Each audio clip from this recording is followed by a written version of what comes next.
باب تحرید النبی صلی اللہ علیہ وسلم، نبی صلی اللہ علیہ وسلم کا ابھارنا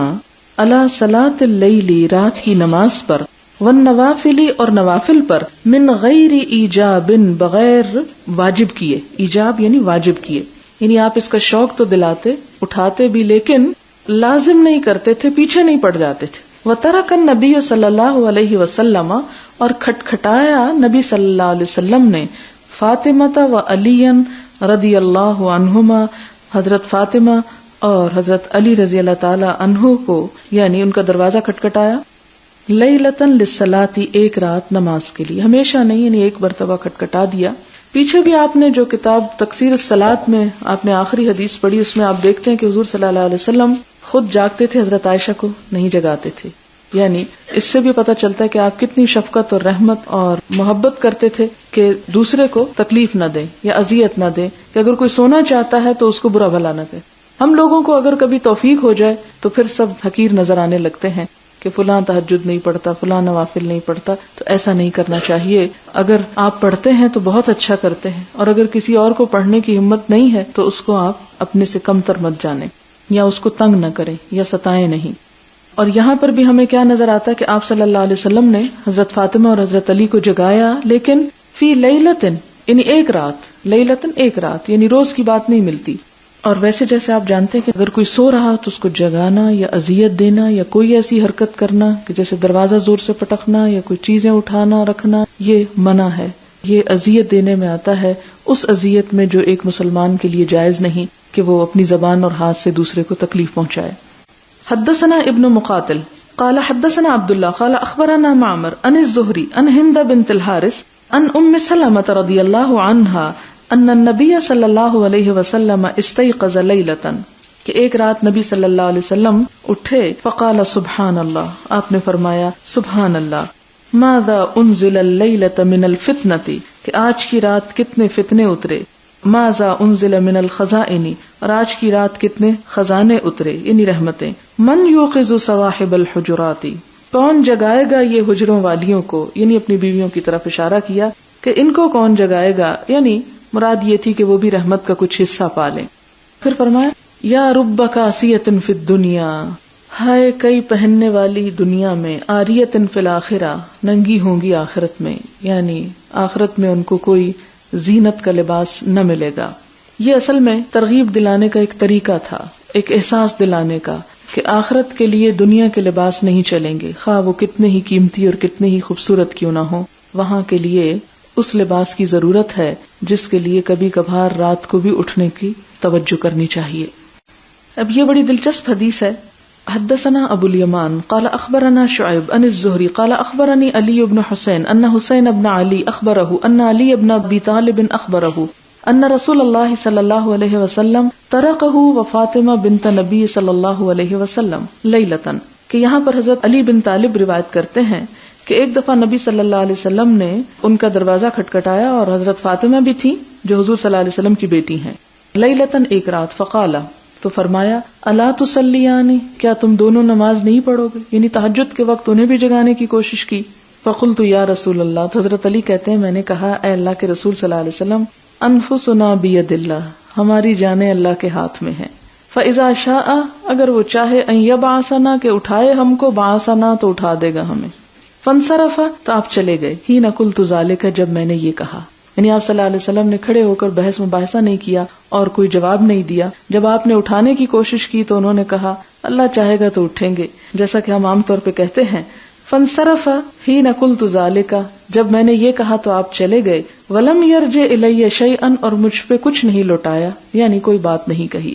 ثم سمعتہ، پھر میں نے سنا آپ کو، وہو مولن، اور آپ اپنا منہ موڑ کے جا رہے تھے، یضرب فخذہ، اپنا ہاتھ اپنی ران پہ مار رہے تھے، یعنی جیسے پچھتاوے کا اظہار کر رہے ہوں، وہو یقول، اور فرما رہے تھے، وکان الانسان اکثر شیء جدلا، کہ انسان بہت سی چیزوں میں بڑا جھگڑالو واقع ہوا ہے۔ عموماً ہم تقدیر کے معاملے میں بہت جھگڑتے ہیں اور کہتے ہیں اللہ چاہے تو ہم نماز پڑھ لیں، اللہ ہی نہیں چاہتا اس لیے ہم نہیں پڑھتے۔ ایک اور دوسری روایت میں ذرا تفصیل مزید ملتی ہے کہ آپ نے ہمیں جگایا اور آپ چلے گئے اور ہم پھر سو گئے، یعنی حضرت علی کہتے ہیں ہم پھر سو گئے اور پھر دوبارہ آئے اور پھر آپ نے ہم کو جگایا، تو یہاں پر آپ دیکھیں کہ حضرت علی رضی اللہ تعالیٰ عنہ نے سوتے سوتے ایک ایسا جواب دیا جو عموماً ہم دیتے ہیں کہ اچھا اللہ چاہے گا تو کر لیں گے،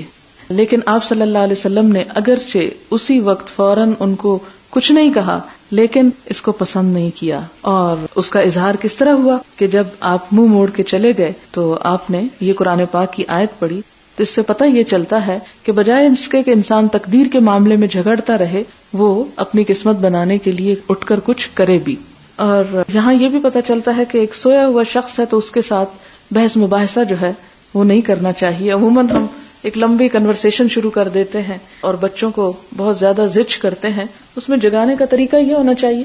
کہ آپ ایک دفعہ ہلکا نوک کریں یا ایک دفعہ ہلکا ہلائیں، پھر اس کے بعد آپ خود وضو کر لیں، پھر وضو کرنے کے بعد نماز شروع کرنے سے پہلے ذرا سا ہلا دیں، اور پھر آپ جب دیکھیں کہ نہیں اٹھے تو پھر نماز اپنی پڑھ لیں. تو پھر تیسری دفعہ فرض نماز ہو تو چھوڑا نہیں جا سکتا، پھر آپ تھوڑا جھنجھوڑ کے اٹھا سکتے ہیں. لیکن یک حملہ نہیں کرنا چاہیے کہ پہلے ہی ہلے میں اس کو چونکا دیں، یا پھر یہ کہ بہت بولنا شروع کر دیں. تو صبح صبح جبکہ اللہ کے ذکر اور حمد و ثنا سے بات شروع ہونی چاہیے، جھگڑے اور فساد بحث مباحثے سے دن کا آغاز نہیں ہونا چاہیے. حدثنا عبداللہ بن یوسف قال اخبرنا مالک عن ابن شہاب عن عروة عن عائشة رضی اللہ عنہا قالت ان كان رسول اللہ صلی اللہ علیہ وسلم لیدع العمل وهو يحب ان يعمل به خشیۃ ان يعمل به الناس فیفرض علیہم، کہ نبی صلی اللہ علیہ وسلم کوئی عمل ایسا نہیں کرتے تھے کہ اس کو پسند کرتے ہوں اور پھر اس کو یعنی مسلسل نہیں کرتے تھے، چھوڑ دیتے تھے. لیدع ترک کر دیتے تھے العمل کسی عمل کو، وہو یحب حالانکہ آپ پسند کرتے تھے، ان یعمل بہ کہ اس کو کرتے رہیں. یعنی بعض اعمال جن کو آپ کرنا بہت پسند بھی کرتے تھے مستقل طور پر نہیں کرتے تھے. کیوں؟ خشیتاً اس ڈر سے، ان یعمل بہ الناس کہ لوگ اس پر عمل شروع کر دیں گے، فیفرض علیہم تو وہ ان پر فرض کر دیا جائے گا. وما سبح رسول اللہ صلی اللہ علیہ وسلم اور نہ نفل پڑھے نبی صلی اللہ علیہ وسلم نے صبحۃ الضحیٰ قط صبح کے نفل کبھی بھی، وانی لاسبحها اور میں ان کو پڑھا کرتی تھی. اب یہاں پر حضرت عائشہ اپنے سامنے کا ذکر کرتی ہیں کہ میں نے نہیں دیکھا کہ آپ صبح کے نفل پڑھتے ہوں. صبح کے یہاں ضحیٰ سے مراد چاشت کے نفل ہیں، تہجد کے نفل نہیں ہیں. اور اس میں ایک یہ بھی ہو سکتا ہے کہ عموماً آپ جیسے سورج نکلنے کے بعد گھر پر آتے تو ہو سکتا ہے مسجد میں ہی پڑھ لیتے ہوں، اس لیے حضرت عائشہ کہتی ہیں کہ میرے سامنے آپ نہیں پڑھا کرتے تھے، لیکن ساتھ ہی یہ کہتی کہ میں ان کو پڑھتی ہوں. اس سے کیا پتہ چلتا ہے کہ آپ تاکید کر کے اس کی فضیلت بیان کر کے دوسروں کو تو کہتے لیکن خود پابندی نہ کرتے کہ کہیں ایسا نہ ہو کہ بہت سارے لوگوں کی پابندی کی وجہ سے اور ان کے شوق کو دیکھ کر اور آپ صلی اللہ علیہ وسلم کے اتباع کو دیکھ کر وہ فرض کا درجہ نہ اختیار کر لیں، اور اگر وہ فرض ہو جاتے تو بڑی مشکل ہوتی کیونکہ اکثر لوگ اس وقت کام کے لیے نکل رہے ہوتے ہیں. حدثنا عبداللہ بن یوسف قال اخبرنا مالک عن ابن شہاب عن عروة بن الزبیر عن عائشة ام المؤمنین رضی اللہ عنہا ان رسول اللہ صلی اللہ علیہ وسلم کہ نبی صلی اللہ علیہ وسلم نے صلی ذات لیلۃ نماز پڑھی ایک رات فی المسجد مسجد میں، فصلی بصلاتہ ناس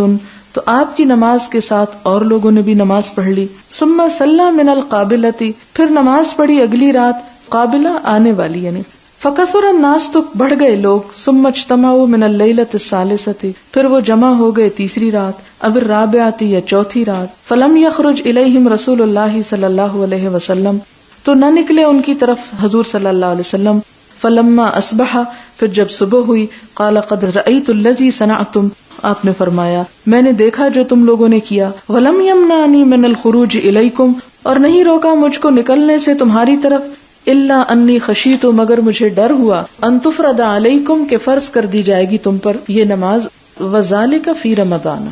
اور یہ کب ہوا؟ رمضان میں. تو اس میں اس بات کا جواب مل جاتا ہے کہ آپ صلی اللہ علیہ وسلم نے رمضان میں 3 دن تک تو لوگوں کو نماز پڑھائی یعنی جماعت سے نماز پڑھی، لیکن سارا مہینہ نہیں کہ کہیں اسے فرض نہ سمجھ لیا جائے. لیکن بعد میں پھر حضرت عمر رضی اللہ تعالیٰ عنہ نے اس کو باقاعدہ ایک آرگنائزڈ شکل دی. اور اسی طرح یہ بھی شرط نہیں ہے کہ وہ رمضان کے مہینے میں قرات میں قرآن ختم ہی کیا جائے، لازم نہیں ہے. اگر کوئی کسی وجہ سے نہیں کر سکتا تو اس پر گناہ نہیں ہے، لیکن روزہ چھوڑنے کا گناہ ہے، وہ نہیں چھوڑ سکتے، چھوٹ بھی جائے تو آپ کو قضا دینی ہوگی.